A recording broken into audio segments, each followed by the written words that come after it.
Thank you for the invitation to be a part of this virtual Amsterdam Tribal Art Fair and to share some of my thoughts about the background to my book, Adorned by Nature, which to me has been a fantastic celebration of the amazing adornments and artifacts that the islanders of the South Seas have produced. But let's get right into thinking about some of the background that led to this book.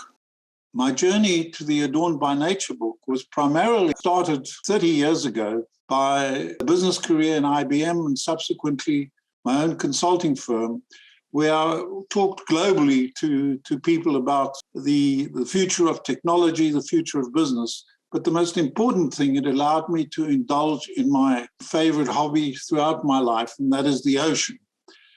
And that really started when I was a young boy and my parents moved to South Africa. I saw the sea for the first time. I could walk out onto the shore and find cowrie shells littering the beach every morning. It was absolutely amazing. My father then bought me a diving mask, and I was able to put my head into rock pools and see these seashells alive and the environment that they lived in. And it enabled me to really follow this throughout my whole life. Wherever I went on a business trip, I would also take the time to do some diving and photograph some really amazing underwater scenes.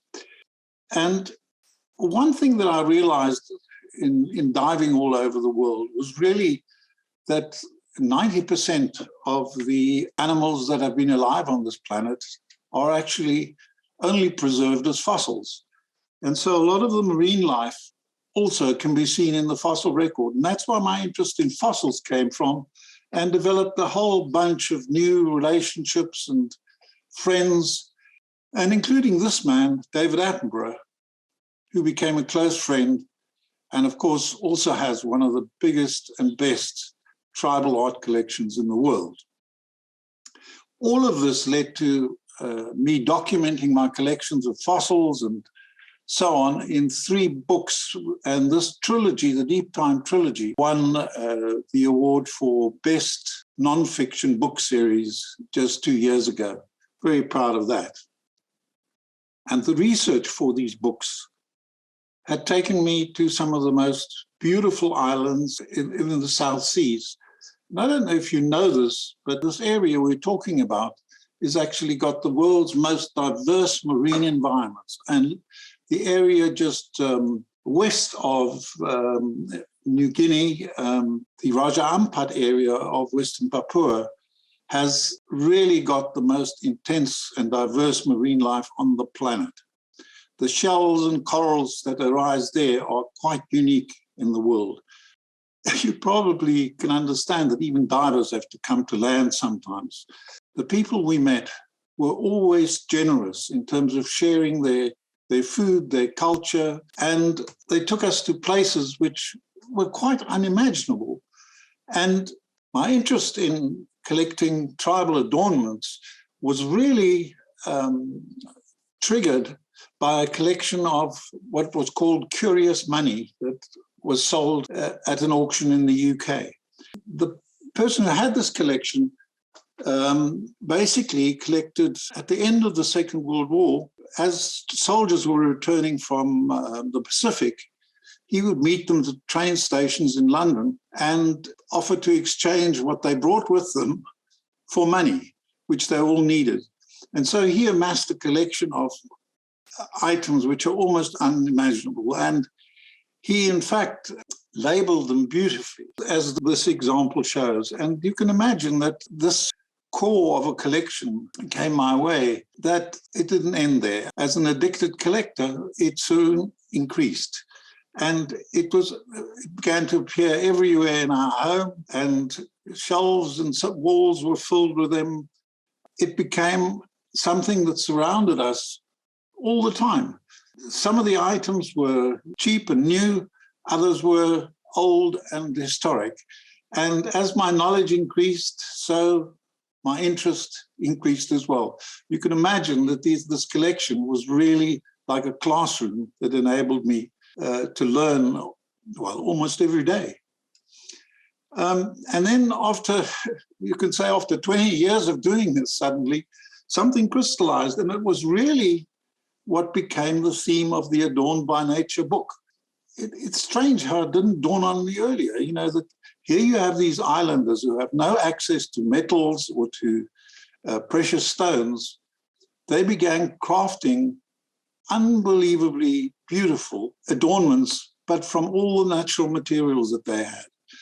And as I developed the text for the book, I realized that these objects all had different purposes. They weren't just adornments. And around the trading of these items, they developed networks that grew from the original traders from the Arab countries and from China and so on, into the most sophisticated trading networks.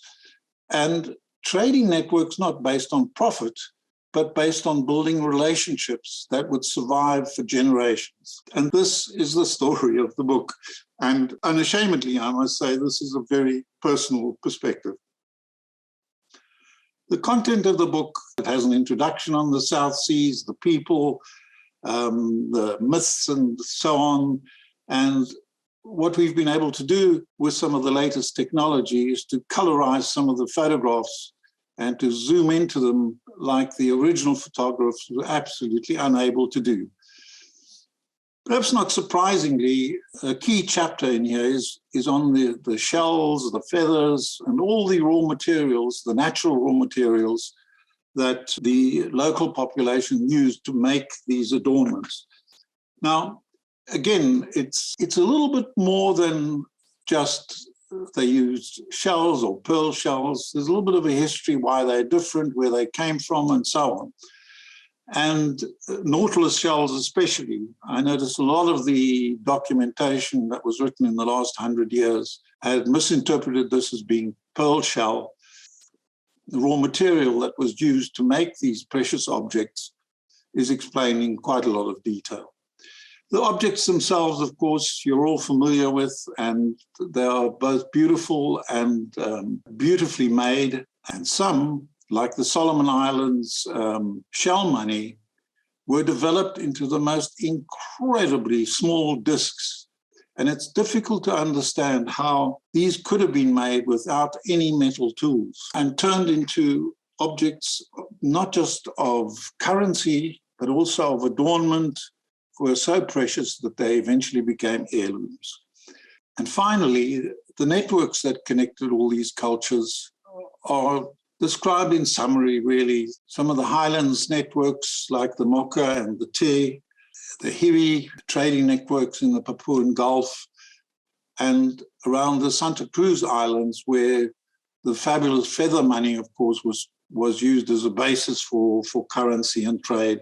And then, of course, my favorite of all of them, the cooler ring. I was incredibly lucky to obtain the photographs from Jutta Malnik, who'd done a lot of photography in the area of the cooler ring in the 1970s, just before she died last year. And they're featured quite extensively in the beautiful representation of the Masim culture that I've ever seen. Finally, there was also one last point, perhaps, that I'd like to mention, and that is that all these objects of adornment have other purposes, depending on who's using them and when. So some shell beads could be made as a currency, then integrated into a bride price, or worn as a prestige item, and eventually end up as an heirloom or be used in some ceremonies. So the value of the object changes and morphs as it moves through the culture. And each of these has a material, social, and a spiritual dimension, which makes the individual cultures and myths that surround them so exciting and so different to anything that we're used to in our somewhat boring lives. And finally, when these objects end up in a collection or in a museum, then a whole new and different value perception comes into play. As part of this project, what we've also wanted to do was to give something back, and this is what we're doing. We're giving 100 copies of the book to community and arts projects around the South Seas and encourage them to use the books as an inspiration to develop what can only be called now transitional objects. And we're focused on those areas, but it will be very interesting to see what the output of these projects will be. The first of those have gone off to Papua New Guinea. We're starting a project in the northern part of Malaita in the Solomon Islands. And we are encouraging people to document what they do on their mobile phones. And of course, one of the possibilities is that we use this for volume 2 of the book. Thank you very much for listening. And I hope you enjoy the rest of the Amsterdam Tribal Art Fair.